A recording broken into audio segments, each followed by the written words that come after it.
अब हम चारों वेदों के बारे में जानेंगे। हमने पढ़ा वेद के 4 भाग हैं। पहला भाग है वो है वेद संहिता, दूसरा भाग है ब्राह्मण ग्रंथ, तीसरा भाग है आरण्यक, चौथा भाग है वो है उपनिषद। उसके बाद वेदों को समझने के लिए जो वेदों का अंग नहीं है लेकिन वेदों को समझने के लिए महत्वपूर्ण है वो है वेदांग, उनके विषय में बात की हमने। फिर हमने वेदांग से निकले सूत्रों की बात की। अब हम बात करेंगे ऋग्वेद की। तो ऋग्वेद है वो ऋक धातु से निकला है, ऋत शब्द से निकला है, जिसका अर्थ है स्थिति और ज्ञान। वेद है वो समर्पित किया गया है ईश्वर को। इसमें भजनों के द्वारा संतुति की गई है, मंत्रोच्चारण के द्वारा ईश्वर की स्तुति की गई है। ऋग्वेद है पद्यात्मक है, अर्थात ये काव्य रूप में है, मतलब कविता के रूप में है। इसके जो अध्याय हैं या मंडल हैं उनकी संख्या 10 है। इसके जो अष्टक हैं वो 8 हैं। वेदों के जो सूतक हैं, सूतक का अर्थ है वेद मंत्रों के समूह, इनकी संख्या 1028 है। आगे इन मंत्रों को 2 हिस्सों में बांटा गया है, भगवान द्वारा रचित व मानव द्वारा रचित। जो भगवान द्वारा रचित मंत्र या सूक्त हैं उनको साकल कहा जाता है। 128 में से 11 सूक्त हैं, उन्हें बल्यखिल कहा जाता है और ये मान्यता है ये मानव द्वारा रचित हैं। ऋग्वेद में जो मंत्र और रचाए हैं उनकी संख्या 10,580, किसी स्थान पर 10,600 और किसी स्थान पर 11,000 मानी गई है। आपको परीक्षा में अपने ऑप्शन को ध्यान में रखते हुए उत्तर देना, इनमें से कोई संख्या आपको वहां नजर आएगी। अब ऋग्वेद में जो अक्षर हैं उनकी संख्या है 4,32,000। ऋग्वेद के बारे में ही हम बात कर रहे हैं। तो जो पहला और अंतिम मंडल है वो बड़ा है, सबसे बड़ा है और सबसे नया भी है। श्रेष्ठ मंडल और सबसे प्राचीन मंडल है वो दूसरे से 7वें तक है। 9वां मंडल है वो सोम, सोम अर्थात शिव, वह इसी के अंदर सोम रस मतलब अर्थात प्रकृति रस को समर्पित है। इसी मंडल में शिव की महिमा व सोम रस की चर्चा की गई है जो आर्यों का प्रमुख पेय था। शूद्र शब्द, जो शूद्र शब्द है, आपने वर्ण व्यवस्था के बारे में सुनी। वर्ण व्यवस्था ऋग्वेद के समय कर्म आधारित थी। जो व्यक्ति जिस प्रकार का कार्य करता था उसका वर्ण वही होता था, लेकिन उत्तर वैदिक काल में वर्ण व्यवस्था जन्म आधारित हो गई। तो जो शूद्र शब्द है पहली बार जो आया है 10वें मंडल में आया है।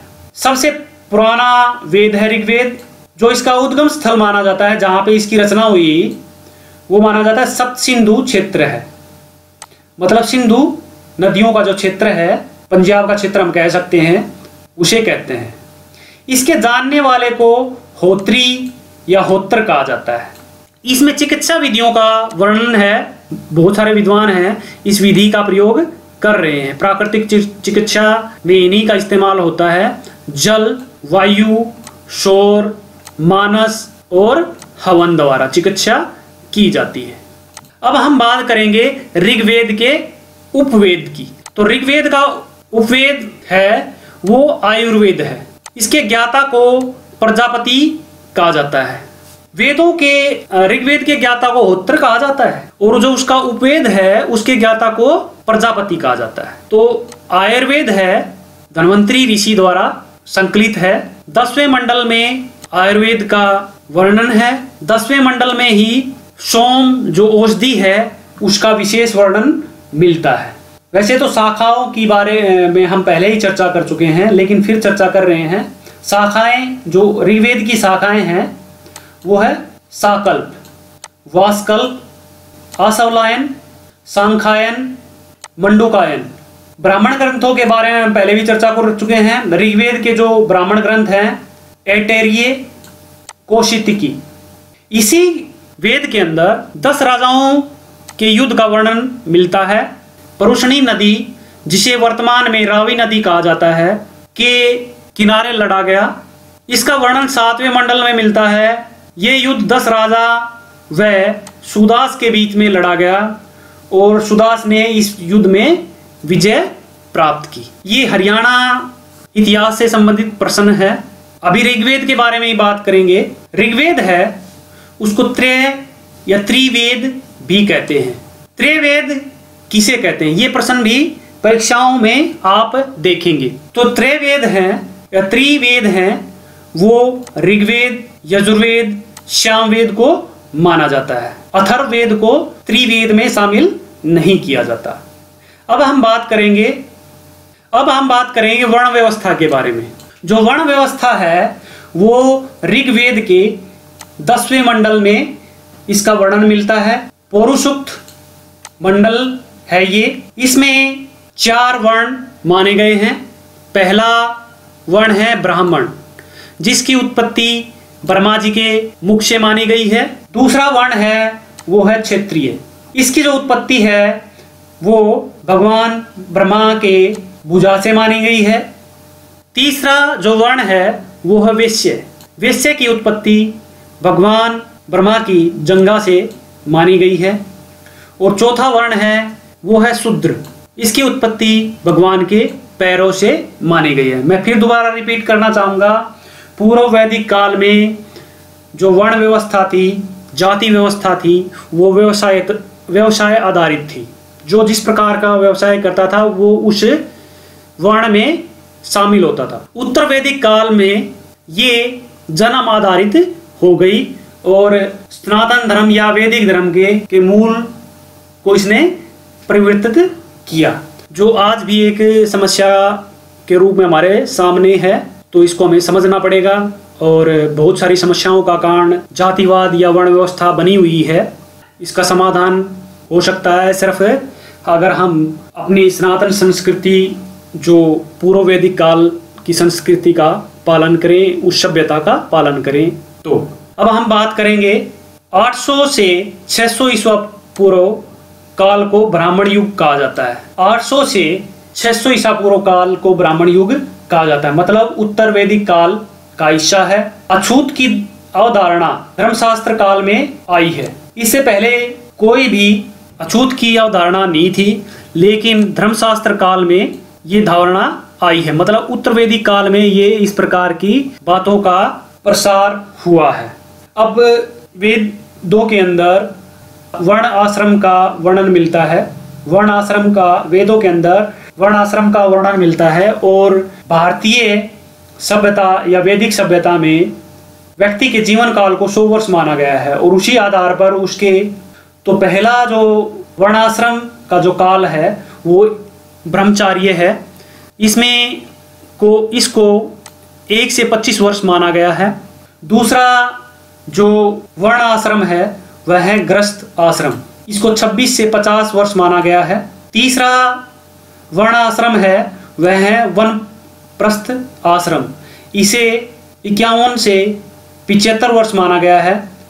अगला जो वर्ण आश्रम है वो है संन्यास आश्रम, वर्ण आश्रम, इसे 76 से 100 वर्ष माना गया है। अब हम बात करेंगे ऋग्वेद से संबंधित कुछ मंत्रों की।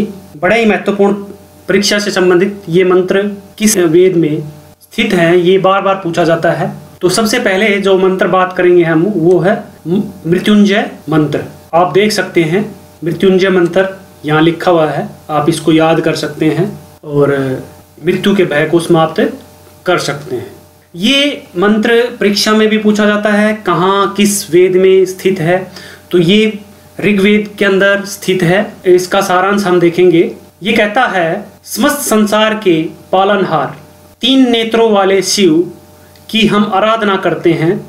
विश्व में सुरभि फैलाने वाले भगवान शिव मृत्यु न की मोक्ष से हमें मुक्ति दिलाएं। अर्थात मोक्ष की कामना की गई है इस मंत्र के जरिए। अगला जो मंत्र है जो परीक्षाओं में पूछा जाता है वो है गायत्री मंत्र। अब गायत्री मंत्र है ये भी ऋग्वेद में ही मिलता है। इसकी रचना है वो विश्वामित्र महर्षि द्वारा की गई। ऋग्वेद के 3रे मंडल में इसका वर्णन मिलता है। इसके अंदर इस मंत्र में स्वीता देवता की आराधना की गई है, जिसे स्वित्रु भी कहा जाता है। ऋग्वेद से मेल खाता एक ग्रंथ ईरान में भी है जिसका नाम है अवेस्ता। ये प्रश्न भी पूछा जाता है। अब अगला मंत्र है अस्तो मा सदगम्य। ये भी इसी वेद से लिया गया है। माँ सरस्वती को समर्पित ये मंत्र है। ऋग्वेद में जो दूसरा महत्वपूर्ण देवता है वो अग्नि को माना गया है।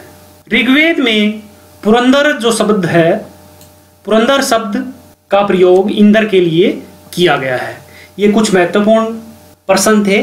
गायत्री मंत्र को आप यहाँ से इसका स्क्रीनशॉट लेकर वह मृत्युंजय मंत्र का जाप कर सकते हैं, उसका अर्थ समझ सकते हैं। इसी प्रकार आप गायत्री मंत्र का जाप कर सकते हैं, वह उसका अर्थ भी यहाँ लिखा हुआ है। इसका स्क्रीनशॉट लेकर अपने बच्चों को आप उच्चारित करवा सकते हैं। बहुत ही महत्वपूर्ण मंत्र ये है।